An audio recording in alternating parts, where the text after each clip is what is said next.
Hello and welcome to Suman TV. And ఈరోజు నేను మీ అందరికీ ఒక చాలా ఇంపార్టెంట్ అండ్ మోస్ట్ కన్సర్నింగ్ విషయం నేను తీసుకొచ్చాను. అదేంటంటే ప్రతి కన్జ్యూమర్తో వాళ్ళ కన్జ్యూమర్ రైట్స్ ఏంటి, అంటే ఒక కస్టమర్కి ఒక కమిట్మెంట్ ఏదైతే ఒక కంపెనీ ఇస్తుందో దాని గురించి మనం మాట్లాడుకుంటా క్వాలిటీ విషయానికి వద్దాం. ఇది నేను దేని గురించి మాట్లాడుతున్నాను? ఎలివేటర్స్. ఎలివేటర్స్ అంటే అఫ్కోర్స్ మన బిల్డింగ్లో ఉన్న లిఫ్ట్స్ గురించి. అది మన ఆఫీస్ బిల్డింగ్లో ఉంటుందా, అది మనం ఉంటున్న అపార్ట్మెంట్లో ఉందా, ఆర్ స్కూల్లో ఉందా, కాలేజ్లో ఉందా, ఆర్ క్లబ్ హౌసెస్లో ఉన్నాయా? సో ప్రతి హై రైజ్ బిల్డింగ్స్ కానివ్వండి, ఆర్ ఈవెన్ చిన్న అంతస్తుల బిల్డింగ్ కానివ్వండి, లైక్ బిలో 5 స్టోరీడ్ బిల్డింగ్స్లో కూడా లిఫ్ట్స్ జనరల్గా ఉంటాయి.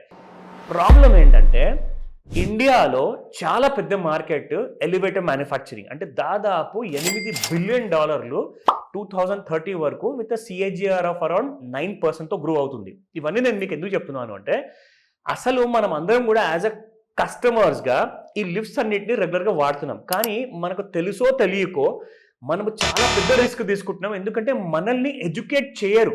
ఈ కంపెనీస్ అన్నీ ఏవైతే ఉన్నాయో మ్యానుఫ్యాక్చర్ చేస్తాయి, అసెంబుల్ చేస్తాయి, ఇన్స్టాలేషన్ చేస్తుంది, వాటికి బిల్డర్స్ కానివ్వండి, వాటికి సొసైటీ మేనేజర్స్ కానివ్వండి, వీళ్ళందరూ రెస్పాన్సిబిలిటీగా తీసుకొని చూస్తారు, పెడతారు. కానీ అసలు ఇందులో వెళ్ళి ఇరుక్కునేది ఎవరు, అసలు ఇందులో వెళ్ళి చనిపోయేది ఎవరు? అది కస్టమర్స్, అంటే రెసిడెంట్స్ కానివ్వండి, ఆర్ ఆ లిఫ్ట్ని వాడే ఇండివిజువల్స్ కానివ్వండి. ఈ మధ్య ఏం జరిగిందంటే మన భారతదేశంలో చాలా పెద్ద యాక్సిడెంట్స్ అంటూ మరీ ఎక్కువగా జరుగుతుంది. అది మోస్ట్ ఇంపార్టెంట్ 3 బిగ్ సిటీస్లో. అదే నేను మీకు చెప్తాను పేర్లో. నంబర్ 1 ఈజ్ ఢిల్లీ, రెండోది ముంబై, అండ్ మూడోది మీరు బెంగళూరు. ఆ పేరు అందరికీ తెలుసు. ఎందుకంటే ఇక్కడంతా అర్బనైజేషన్ అనేది చాలా ఫాస్ట్గా జరుగుతుంది. కన్స్ట్రక్షన్ యాక్టివిటీ టూ మచ్గా 24/7 కన్స్ట్రక్షన్ నడుస్తున్నాయి. అయితే ఇక్కడ క్వాలిటీ గురించి ఎవడు పట్టించుకోవట్లా. అయితే సుమన్ టీవీ వైపు నుంచి మేము ఒక కొలాబరేషన్ అంటూ చేసేసి మన ఫార్చ్యూన్ గ్లోబల్ ఎలివేటర్స్ మ్యానుఫ్యాక్చరర్స్ ఎవరైతే మన హైదరాబాద్లో ఒక company, more than 10+ years old company, వీళ్ళు ముందుకొచ్చారు దట్ ఫస్ట్ అవేర్నెస్ అనేది క్రియేట్ చేద్దాము, ఈ యాక్సిడెంట్స్ అనేది అరికట్టడానికి కాస్త ఒక చిన్న స్టెప్ మనం ముందుకు తీసుకుంటే అందరికీ సేఫ్టీ అనేది, దాని గురించి ఇంపార్టెన్స్ ఏంటో తెలుస్తుంది. సో దీని గురించే మనం ఈ రోజున ఈ వీడియో నేను చేస్తున్నాను. ఈ వీడియోలో కొన్ని ఇంపార్టెంట్ ఆర్టికల్స్ నేను మీతో షేర్ చేసుకోబోతున్నాను. ఆ డీటెయిల్స్ అన్ని కూడా మనకు చెప్పడానికి మనతో పాటు ఇప్పుడు ఉన్నారు the founder, managing director of fortune global elevators. Sir, welcome to Suman TV. నమస్తే సార్. ఫస్ట్ అండ్ ఫార్మోస్ట్ అండి, యాజ్ అ కస్టమర్గా ఇన్ఫాక్ట్ నేను కానివ్వండి, ప్రతి వాళ్ళు తెలుసో తెలియకో లిఫ్ట్ అనేది మాత్రం ఖచ్చితంగా వాళ్ళ లైఫ్లో ఒక్కసారన్నా వాడతారు మినిమం. ఆ ఒక్కసారి వాడిన వాళ్ళు కూడా ఒక్కొక్కసారి చనిపోతున్నారు. ఇప్పుడు నేను మీకు ఒక చిన్న ఎగ్జాంపుల్ ఇక్కడ చూపిస్తాను. ఇది నిజం అనమాట యాక్చువల్గా. సో ఇది ఒక మీడియాలో, ప్రింట్ మీడియాలో వచ్చింది. హైదరాబాద్లో hospital lift falls from first floor soon after inauguration. మన ప్రభుత్వంలో ఉన్న మినిస్టర్స్ వచ్చేసేసి ఆ హాస్పిటల్లో లిఫ్ట్ అంటే ఆ హాస్పిటల్ మొత్తం ఇనాగరేషన్ చేశారు. ఇనాగరేషన్ అయిన తర్వాత లిఫ్ట్ వాడారు. సడన్ గా ఆ లిఫ్ట్ కింద పడిపోయేసి సంబడి డైడ్. ఇక్కడ మనం చూసుకుంటే ఇప్పుడు ఇది టైమ్స్ ఆఫ్ ఇండియాలో అండి, మన లీడింగ్ నేషనల్ న్యూస్ పేపర్, హైదరాబాద్లో lift in hospital collapses 1 hurt. అంటే ఇవన్నీ కూడా ఇప్పుడు చాలా కామన్ అయిపోయింది. ఇంతకు ముందుకు ఏంటంటే ఎప్పుడో సంవత్సరాల్లో ఒకసారి వినేదనమాట. ఇప్పుడు రెగ్యులర్గా ఈ యాక్సిడెంట్స్ అనేది ప్రతి సంవత్సరంలో ఒక 10 సార్ల, నెలకొకసారి అనేది జరుగుతుంది. దీనికి మీరు ఎలాంటి కైండ్ ఆఫ్ అవేర్నెస్ గురించి, మీరు సేఫ్టీ మెజర్స్ మీరు సజెస్ట్ చేస్తారు? ఎందుకంటే fortune global elevators is a leading manufacturer in Hyderabad అనే కాదు, మన 2 తెలుగు రాష్ట్రాలు కూడా మీరు చాలా ఎలివేటర్స్ వేరే చోట్లలో ఇన్స్టాలేషన్ చేశారు సొంత మ్యానుఫ్యాక్చరింగ్ తర్వాత. సో దీని గురించి ప్రత్యేకంగా మా ప్రేక్షకులకు చెప్పండి, సో దట్ వీళ్ళందరూ నేర్చుకోవచ్చు, వీళ్ళందరూ కొన్ని జాగ్రత్తలు వహించవచ్చు. అసలు ఎలా స్టార్ట్ అవ్వాలి to know the basic information? Yes sir. So యాక్చువల్గా ఏంటంటే లిఫ్ట్స్కి అవేర్నెస్ అనేది చాలా ఇంపార్టెంట్ సార్. సో పబ్లిక్లో ఏమవుతుందంటే ఇన్స్టాలేషన్ చేసుకునే టైంలో కస్టమర్స్ ఓన్లీ వాళ్ళు క్వాలిటీ గురించి మాత్రమే ఆలోచిస్తున్నారు. ఫర్ ఎగ్జాంపుల్ ఏంటంటే ఏ మోటార్ వాడతారు, సో ఏ క్యాబిన్ ఇస్తారు, ఎలాంటి డోర్స్ ఇస్తారు, ఎంత థిక్నెస్ ఇస్తారు, సో అక్కడి వరకే స్ట్రక్ అప్ అవుతున్నారు. సేఫ్టీ గురించి ఎవరు ఆలోచించట్లా. అంటే మాకు లిఫ్ట్ ఇస్తున్నారు, మీరు ఎంత సేఫ్టీ తోటి లిఫ్ట్ ఇస్తున్నారు అనేది ఇంపార్టెంట్. సో అది ఎవరు అడగట్లేదు. సో ఇక్కడ ఏంటంటే సార్ మేజర్గా లిఫ్ట్స్కి ఇంటర్నేషనల్ స్టాండర్డ్స్ అనేది ఒకటి ఉంటుంది. సో మనం గూగుల్లో కూడా సెర్చ్ చేసినప్పుడు ఇంటర్నేషనల్ స్టాండర్డ్స్ ఫర్ ఎలివేటర్స్ అని చెప్తే మనకు ఒక ప్రొఫైల్ ఓపెన్ అవుతుంది. ఓకే. సో దాంట్లో బేసిక్ ఇంపార్టెన్స్ ఏంటంటే లిఫ్ట్కి ఉండాల్సిన సేఫ్టీస్లో ఫస్ట్ది ఓవర్ స్పీడ్ గవర్నర్ అనేది చాలా ఇంపార్టెంట్. సో చాలా హైదరాబాద్లో ఉన్న లిఫ్ట్స్కి ఓవర్ స్పీడ్ గవర్నర్ అనేది పెట్టట్లేదు. సో దానివల్ల యూజ్ ఏంటంటే ఇన్ కేస్ మనకి ఏదైనా బ్రేక్ ఫెయిల్ అయినా కానీ రోప్స్ ఏదైనా కట్ అయినా కానీ లిఫ్ట్ అనేది కింద ఫాల్ అవ్వకుండా ప్రొటెక్షన్ చేస్తుంది. So Okay. మేజర్ సేఫ్టీ అనేది అలాంటిది లిమిట్ స్విచెస్ అనేవి ఉంటాయి లిఫ్ట్ లోపల టాప్లో అండ్ గ్రౌండ్లో, అవి కూడా చాలా ఇంపార్టెంట్ అండి. సో ఇలా ఏఆర్డి కరెంటు పోయినప్పుడు నియరెస్ట్ ఫ్లోర్కి వచ్చి ఆగిపోవడం కానీ ఇవన్నీ చాలా ఇంపార్టెంట్ అన్నట్టు. సేఫ్టీస్ ఏవైతే ఉన్నాయో ఇవన్నీ బైపాస్ చేస్తున్నారు లోకల్ కంపెనీస్ ఏవైతే ఉన్నాయో. దేనికోసం So, అంటారు ఈ బైపాస్ చేసే అవసరం ఏంటి? అకార్డింగ్ ఏంటంటే సార్ ఒకటి ప్రైస్. So Okay. కాస్ట్ని రెడ్యూస్ చేసుకోవడం కోసం బైపాస్ చేసే వాళ్ళు కొందరైతే, అవేర్నెస్ లేకుండా కంపెనీ రన్ చేసే వాళ్ళు ఇంకొందరు. ఓకే. సో మార్కెట్లో ఏమవుతుందంటే చాలా మంది కంపెనీస్ పెడుతున్నారు. సో ఎంప్లాయ్మెంట్ క్రియేట్ చేయడం అనేది చాలా ఇంపార్టెంట్. Okay, I accept. కానీ వాళ్ళకి కూడా ఎవరైతే కంపెనీ రన్ చేస్తున్నారో వాళ్ళకు కూడా అవేర్నెస్ అనేది కూడా చాలా ఇంపార్టెంట్. సో ప్రతి ఒక్క వ్యక్తికి అన్నీ తెలియాలని లేదు, బట్ తెలుసుకొని ఏది అయితే లిఫ్ట్కి ఇంపార్టెంటో, ఏదైతే సేఫ్టీ క్వాలిటీ ఇంపార్టెంటో అది కస్టమర్కి ఇవ్వాలి.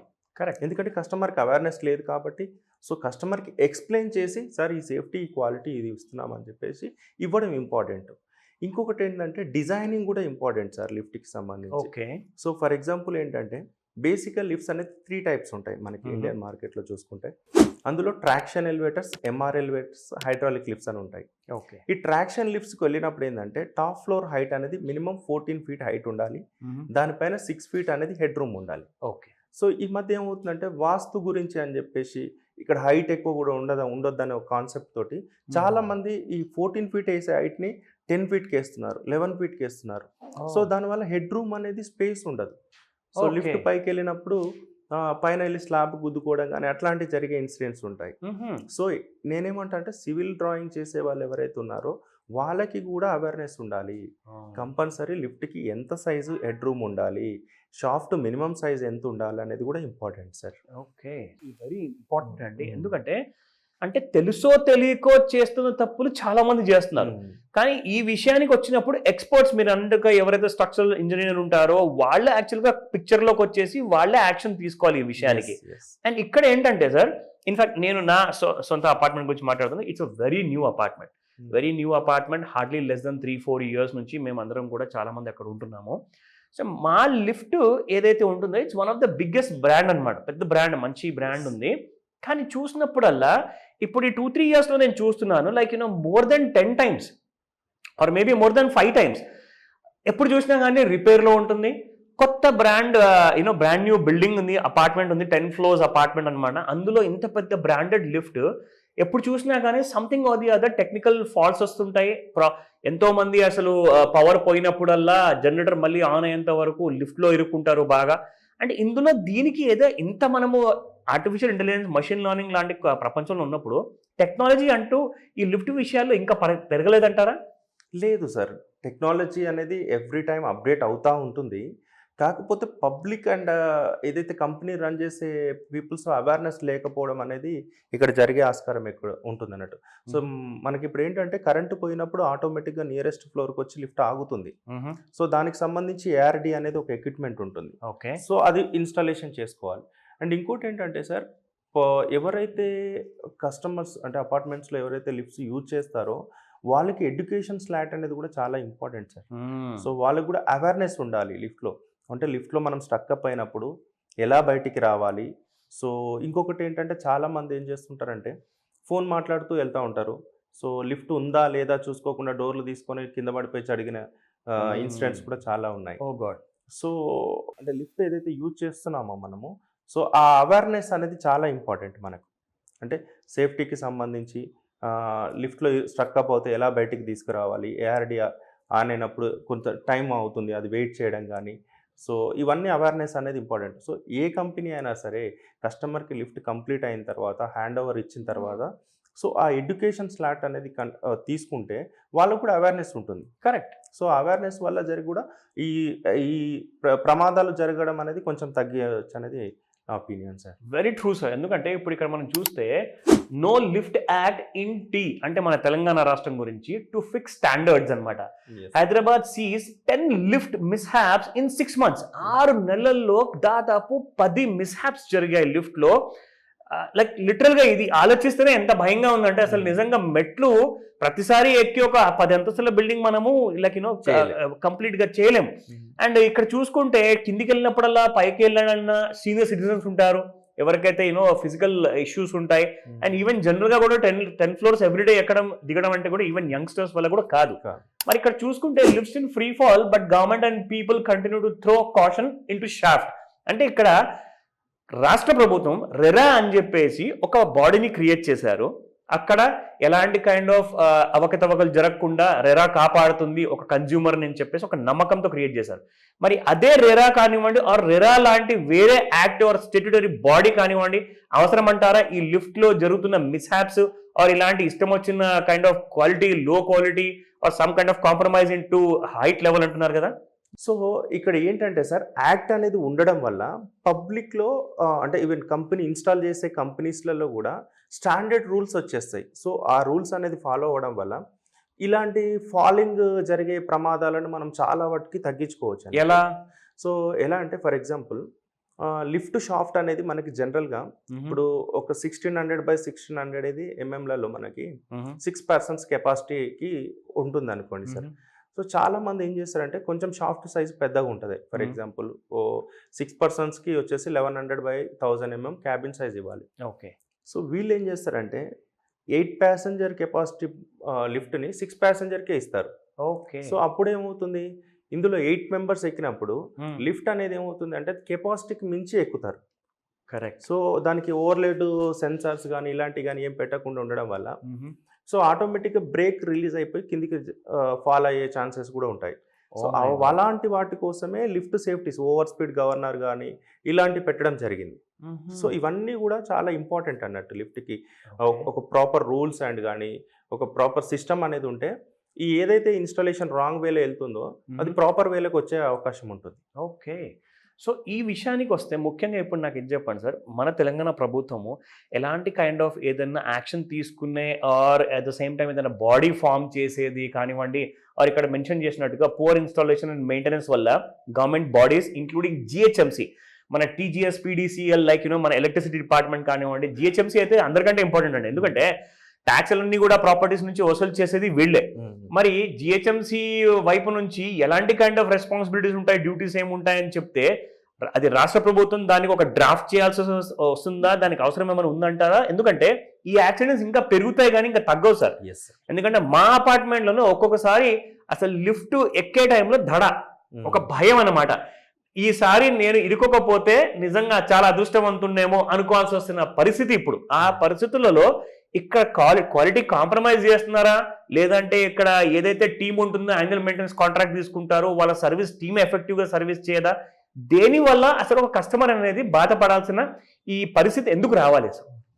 So correct sir. సో బేసికల్గా ఏమవుతుందంటే సార్, మనము ఒక 3 విషయాలను చూసుకున్నట్టయితే, ఒకటి వచ్చేసి మనకి సేఫ్టీ తోటి కూడిన ఇన్స్టాలేషన్ అనేది చాలా ఇంపార్టెంట్. రెండోది వచ్చేసి ప్రాపర్ టెక్నికల్ టీమ్ కూడా important sir. And regular maintenance అనేది కూడా చాలా ఇంపార్టెంట్. సో చాలామంది ఏంటంటే ఇప్పుడు సర్వీస్ టీమ్ ఎవరైతే వెళ్తున్నారో వాళ్ళకు కూడా ప్రాపర్ ఎడ్యుకేషన్స్ అండ్ నాలెడ్జ్ అనేది కూడా ఉండాలి. అంటే ప్రతిసారి వెళ్ళినప్పుడు లిఫ్ట్కి ఆయిలింగ్, గ్రీజింగ్, క్లీనింగే కాకుండా లిఫ్ట్కి ఉండవలసిన సేఫ్టీ స్టాండర్డ్స్ ఏవైతే ఉన్నాయో, అంటే బ్రేక్ కానివ్వండి, ఏఆర్డి కానివ్వండి, గేట్ లాక్స్ కానివ్వండి, ప్రతిదీ కూడా చెక్ చేసుకుంటూ ఉండాలి. సో దానికోసం టెక్నికల్ టీమ్ ఏదైతే ఉందో స్టాండర్డ్ టెక్నికల్ టీమ్ అనేది ఉండాలి, నాలెడ్జబుల్ టీమ్ అనేది ఉండాలి. ఓకే. అండ్ ఇంకోటి అపార్ట్మెంట్స్లో కూడా రెగ్యులర్గా మెయింటెనెన్స్ అనేది చేయించుకోవాలి. సో ఎవ్రీ 35 to 40 డేస్కి అనేది సర్వీస్ అనేది చాలా ఇంపార్టెంట్. అండ్ ఇంకోటి ఏంటంటే చాలా లిఫ్ట్స్ 15-20 years ఉన్న లిఫ్ట్స్ ఉన్నాయి. వాటి లైఫ్ స్పాన్ 15-20 years. ఆఫ్టర్ తర్వాత దాన్ని మాడిఫికేషన్ చేయించుకోవాలి కంపల్సరీగా. సో ఏవైతే ఖరాబ్ అయినాయో అవి తీయించేసుకొని రోప్స్ కానివ్వండి, ఏదైనా సరే గేట్ లాక్స్ కానీ గేట్స్ కానివ్వండి, ఏది అయినా సరే రిపేర్ చేయించుకొని ప్రాపర్గా మెయింటెనెన్స్ చేయించుకోవడం అనేది చాలా ఇంపార్టెంట్. నేను కూడా చూస్తూ ఉంటాను చాలామంది, సార్ మాకు అవసరం లేదు 3 monthsకి ఒకసారి రండి, 4 monthsకి ఒకసారి రండి అనే వాళ్ళు కూడా ఉంటారు పబ్లిక్లో. సో రెగ్యులర్గా మెయింటెనెన్స్ అనేది చాలా ఇంపార్టెంట్. రెగ్యులర్గా మెయింటెనెన్స్ చేయించుకుంటూ ప్రాపర్గా మెయింటెనెన్స్ చేస్తే మనకి ఇలాంటి ఇష్యూస్ చాలా వరకు తగ్గే అవకాశం ఉంది. ఓకే. సో ఈ విషయానికి వస్తే సార్, ఇప్పుడు ఇది చాలా పెద్ద issue. In fact even GHMC mayor గారు కూడా చెప్పారు that they have taken a close call అనమాట 2 weeks ago when a lift collapsed in a building in Medipalli. This has caused minor injuries. కానీ మైనర్ ఇంజురీస్ కూడా సార్ అసలు నిజంగా ఎవరైతే ఆ పరిస్థితి నుంచి వెళ్లాల్సి వస్తుందో వాళ్ళకే తెలుసు ఆ కష్టాలేంటో, వాళ్ళకే తెలుసు ఆ కైండ్ ఆఫ్ ఇష్యూస్ ఏంటో. ఇప్పుడు ఇక్కడ మనం ముఖ్యంగా చెప్పుకోవాలి అంటే ఇలాంటి లిఫ్ట్ యాక్సిడెంట్స్లో ఏదైతే జరుగుతుందో మరి వాళ్ళకి ఇన్సూరెన్స్ కవరేజ్ కూడా ఉండకపోవచ్చేమో. ఎందుకంటే మనం ముఖ్యంగా ఇక్కడ చూసేది ఏంటంటే సార్ కంప్లీట్గా మనకి సేఫ్టీ కావాలి. ఇప్పుడు నాకు ఫుల్ అండ్ ఫైనల్గా ఇప్పుడు ఇది ఒకటి చెప్పండి, మా చూస్తున్న ప్రేక్షకులు ఫస్ట్ అండ్ ఫార్మోస్ట్ ఎలాంటి జాగ్రత్తలు వహించాలి, ఒకవేళ వాళ్ళు కొత్త లిఫ్ట్ ఇన్స్టాలేషన్ చేయబోతున్నారా, చేసుకున్నారా, పాతది ఇప్పుడు మీరు ఇందాక ఎగ్జాంపుల్ ఇచ్చారు 15 to 20 years గురించి మీరు ఎలా మెయింటెనెన్స్ తీసుకోవాలని చెప్పారు. సో కొత్తది ఇన్స్టాలేషన్ చేసుకునే ముందు కానివ్వండి, చేసిన తర్వాత కానివ్వండి, సో ఇలాంటి కైండ్ ఆఫ్ సినారియోస్లో ఒక కస్టమర్ అనేది ఎలా యాక్షన్ తీసుకోవాలి, ఎలాంటి కైండ్ ఆఫ్ జాగ్రత్తలు తీసుకోవాలి? Yes sir. సో ఫస్ట్ మనం బేసిక్గా స్ట్రక్చర్ మనం ఏదైతే డిజైన్ చేస్తామో అక్కడ నుంచి మొదలు పెట్టుకుంటే మనకి సో దేంట్లో అయినా కాంప్రమైజ్ అవ్వండి. లిఫ్ట్కి సంబంధించిన షాఫ్ట్ ప్లేస్లో కానీ హైట్ విషయంలో కానీ అసలు కాంప్రమైజ్ అనేది అవ్వకూడదు ఫస్ట్ థింగ్. రెండోది ఏంటంటే ఏదైతే కంపెనీ మనం ఇన్స్టాలేషన్ తీసుకోవాలనుకుంటున్నామో ఆ కంపెనీకి సంబంధించి ప్రాపర్గా ఎంక్వైరీ అనేది చేసుకోండి. సో ఆ సర్వీస్ టీమ్ ఎంతమంది ఉన్నారు, ఎక్స్పీరియన్స్ పర్సన్ ఇన్స్టాలేషన్ టీమ్ ఉందా లేదా, అండ్ ఇంకోటి వాళ్ళకి నాలెడ్జ్ ఉందా లేదా అనేది ఇంపార్టెంట్. సో కస్టమర్ వైజ్ నుంచి ఏంటంటే సేఫ్టీకి సంబంధించిన నాలెడ్జ్ అనేది చాలా ఇంపార్టెంట్. లిఫ్ట్కి సంబంధించి అంటే లిఫ్ట్ రోప్ కట్ అయినప్పుడు లిఫ్ట్ కింద పడకుండా ఉండే ప్రొటెక్షన్ కావచ్చు, కిందకి బఫర్ అవ్వకుండా ఉండే ప్రొటెక్షన్ కావచ్చు, కరెంట్ పోయినప్పుడు కిందికి వచ్చే ఏఆర్డీ సిస్టమ్ కావచ్చు, ఎవ్రీథింగ్ ఇంపార్టెంట్. ఆ తర్వాత క్వాలిటీ వస్తుంది. క్వాలిటీలో ఫర్ ఎగ్జాంపుల్ మనం ఎనీ బ్రాండ్ మోటార్ వాడినా ఇంకో బ్రాండ్ మోటార్ వాడినా డిఫరెంట్ ఏమి ఉండదు. కాకపోతే ఏంటంటే అలైన్మెంట్ అనేది ఇంపార్టెంట్. మోటార్కి సంబంధించిన అలైన్మెంట్స్ కానీ, రైల్స్కి సంబంధించిన అలైన్మెంట్స్ కానీ, లిఫ్ట్కి ఉండాల్సిన బేసిక్ ఇప్పుడు రన్నింగ్ క్లియరెన్సెస్ కానీ, బయట డోర్కి లిఫ్ట్ డోర్కి ఉండాల్సిన గ్యాప్ క్లియరెన్సెస్ కానీ, ఇవన్నీ చాలా ఇంపార్టెంట్ అన్నట్టు. ఇవన్నీ జనరల్గా మీరు అన్నట్టుగా ఇది చాలా టెక్నికల్ పద్ధతిలో ఉంటుంది. దీన్ని ఒక సామాన్యుడు ఎలా తెలుసుకోవాలి? ఆ సామాన్యుడికి మరి ఆ కంపెనీ వాళ్ళని అడిగితే వాళ్ళు నిజం చెప్తారంటారా? Of course. సో మార్కెట్లో ఏమవుతుందంటే చాలా అన్రిజిస్టర్డ్ కంపెనీస్ కూడా మార్కెట్లో బిజినెస్ రన్ చేస్తూ ఉన్నారు. సో ఫస్ట్ ఏంటంటే కంపెనీ రిజిస్ట్రేషన్కి సంబంధించిన డీటెయిల్స్ కానీ, కంపెనీ ఉందా లేదా, సో వాళ్ళు వర్త్ఫుల్ క్యాండిడేట్స్ అనేది తెలుసుకోవడం చాలా ఇంపార్టెంట్. అండ్ ఇంకోటి ఏంటంటే సేఫ్టీకి సంబంధించిన నాలెడ్జ్ కస్టమర్కి ఉన్నప్పుడు సో ఆటోమేటిక్గా ఇన్స్టాలేషన్ అయిన తర్వాత చూడగలుగుతారు. సో ఇది సేఫ్టీ ఉందా లేదా అని చెప్పేసి. అండ్ సేఫ్టీ సర్టిఫికేట్ కంపల్సరీగా తీసుకోండి. ఏదైతే కంపెనీ ఇన్స్టాలేషన్ చేస్తున్నారో వాళ్ళ నుంచి ఒక సేఫ్టీ సర్టిఫికేట్ తీసుకోండి. ఆఫ్టర్ ఇన్స్టాలేషన్ తర్వాత కూడా ఎడ్యుకేషన్ స్లాట్ అనేది చాలా ఇంపార్టెంట్. సో లిఫ్ట్కి సంబంధించి అందులో రిస్క్ అయినప్పుడు, లిఫ్ట్లో ఎవరైనా స్ట్రక్ అప్ అయినప్పుడు ఎలా తీసుకోవాలి అనేది ఇంపార్టెంట్. రెగ్యులర్గా సర్వీస్ మెయింటెనెన్స్ అనేది చేయిస్తూ ఉండాలి. ఎందుకంటే మాన్యువల్ లిఫ్ట్స్ అనేది కూడా చాలా మటుకి not suggestible. So automatic doors ఏవైతే ఉన్నాయో ఆ లిఫ్ట్సే సజెస్టబుల్. ఎందుకంటే మనం బటన్ నొక్కినప్పుడు లిఫ్ట్ డోర్ ఓపెన్ అవుతుంది, మళ్ళీ లోపలికి వెళ్ళి బటన్ నొక్కుతాం. అంటే మాన్యువల్ ఆపరేషన్ అనేది ఉండదు. సో అది చాలా సేఫ్ ఇంపార్టెంట్. సో మీరు కావాలి అంటే ఇంటీరియర్ విషయంలో ఏదైనా కాంప్రమైజ్ కాండి. అంటే మీరు ఇప్పుడు ఫర్ ఎగ్జాంపుల్ ఇంట్లోపల ఒక 1 lakh 2 lakhs ఏదైనా పెట్టేదానికంటే అదే 1-2 lakhs లిఫ్ట్ కోసం పెట్టండి. ఎందుకంటే క్వాలిటీ కోసం. ఎస్. ఎందుకు రీజన్ ఏంటంటే ఒక్క ప్రాణం పోయినా మనం తిరిగి తీసుకురాలేము. సో ఇది లైఫ్ కు సంబంధించిన విషయం. ప్రతిరోజు మనం 10-15 times తిరుగుతూ ఉంటాం లిఫ్ట్. సో ఏదైనా కాంప్రమైజ్ కండి. లిఫ్ట్ విషయానికి వస్తే అస్సలు కాంప్రమైజ్ అవ్వద్దు. ఎలాంటి విషయాల్లో అయినా సరే, సేఫ్టీ విషయంలో కానీ, క్వాలిటీ విషయంలో కానీ, మంచి కంపెనీ ఏ విషయంలో అయినా సరే కాంప్రమైజ్ కాకపోవడం అనేది ఇంపార్టెంట్ అన్నట్టు. అండ్ ఇంకోటి ఏంటంటే లిఫ్ట్కి వచ్చేసి చాలామంది ఏం చేస్తూ ఉంటారంటే బిల్డర్స్ విషయానికి చూసుకుంటే మాకు ఏదో ఒకటండి 1 year మాకు నడిస్తే చాలు, సో తక్కువ కాస్ట్లో లిఫ్ట్ కావాలి అనుకునే వాళ్ళు ఉంటారు. సో కొంతమంది అలాంటి వాళ్ళు కూడా నేనేం సజెషన్ చేస్తున్నానంటే లిఫ్ట్ అనేది ఒక లైఫ్కి సంబంధించింది కాబట్టి అస్సలు కాంప్రమైజ్ అవ్వకండి లిఫ్ట్ విషయంలో. ఆఫ్టర్ మీకు లిఫ్ట్ ఇప్పుడు మనకి రెగ్యులర్గా అపార్ట్మెంట్లో వాటర్, కరెంట్, లిఫ్ట్ అనేది చాలా ఇంపార్టెంట్. ఇవి లేకుండా లైఫ్ మనకు గడవదు, ఒక రోజు గడవదు. కాబట్టి సో ఆ విషయాలలో ఎట్టి పరిస్థితుల్లో కాంప్రమైజ్ కావద్దని కోరుకుంటున్నాను నేను. Very true sir. ఇప్పుడు ఇందాక ఇక్కడ మన ఎక్స్పర్ట్ శ్రీశైలం గారు చెప్పారు. ఇన్ఫ్యాక్ట్ వీళ్ళ కంపెనీ ఫార్చ్యూన్ గ్లోబల్ ఎలివేటర్స్ ఒకలాంటి అవేర్నెస్ ప్రోగ్రామ్ని ఇది మన అందరి దాకా తీసుకొచ్చారు. అందరి ద్వారా ఇదంతా తీసుకెళ్తే ఏమవుతుందంటే కొంచెం మనం అందరం కూడా ఈ థ్రెడ్స్ ఏవైతే ఉన్నాయో మనకు సబ్ కాన్షియస్ మైండ్లో తెలిసేమో, కానీ మనం జనరల్గా ఏంటంటే మనం డైలీ లైఫ్లో అన్నీ మర్చిపోతూ ఉంటాం. ఫస్ట్ అండ్ ఫార్మోస్ట్ ఏంటంటే బైక్ యాక్సిడెంట్ కానివ్వండి, కార్ యాక్సిడెంట్ కానివ్వండి, అది మీరు రోడ్డుకి వెళ్ళిన తర్వాత అలాంటి జరగకూడదు, బట్ చాలా జరుగుతున్నాయి. కానీ మీ ఇంటి గడప దాటారనుకోండి, మొట్టమొదటి రిస్క్ ఒకవేళ మీ బిల్డింగ్లో లిఫ్ట్ ఉందంటే ఆ లిఫ్ట్ వల్ల వచ్చే ప్రమాదము, ఆ లిఫ్ట్ వల్ల వచ్చే కైండ్ ఆఫ్ డేంజర్స్ అవి మీరు ఫస్ట్ రికగ్నైజ్ చేయాలి. ఎందుకంటే మీరు లిఫ్ట్లో నిలబడేసి ఏ ఫ్లోర్కి అయితే పార్కింగ్ ఫ్లోర్కి వెళ్ళేసి మీ 2 వీలర్ ఆర్ 4 వీలర్ మీద కూర్చొని మీరు వెళ్తారు కదా, దానికంటే ముందే అసలు మీ ప్రాణాలు అనేది మాత్రం మీరు గుప్పిట్లో పెట్టుకొని లిఫ్ట్ ఎక్కాల్సి వస్తుంది. అలాంటి లిఫ్ట్ గురించి మీరు ఒకవేళ క్వాలిటీ విషయంలో ఇగ్నోర్ చేశారనుకోండి, మెయింటెనెన్స్ విషయంలో పట్టించుకోలేదనుకోండి, అందరికంటే ఫస్ట్ పోయేది ప్రాణం లిఫ్ట్ వాడే వాళ్ళదే. దయచేసి ఈ మాట గుర్తు చేసుకోండి. ఎందుకంటే మనం ప్రతిసారి అనుకుంటాం, కానీ లిఫ్ట్ ఎక్కడం అండ్ దిగడం అనేది అది అనివార్యం అనమాట. You don't have a choice. మీరు కంపల్సరీగా ఎక్కాల్సి వస్తుంది. మీరు ఎక్కుతారు, రెగ్యులర్గా వాడుతున్నారు కాబట్టి. బికాస్ డైలీ లైఫ్లో మన అందరి టైం ఉండదు. అందరికీ చాలా ఇంపార్టెన్స్ ఏంటంటే లిఫ్ట్ మేజర్ రోల్ ప్లే చేస్తుంది. మనము బయటికి వెళ్ళిన తర్వాత మన ఫ్యామిలీ వాళ్ళు కూడా వాడుతుంటారు.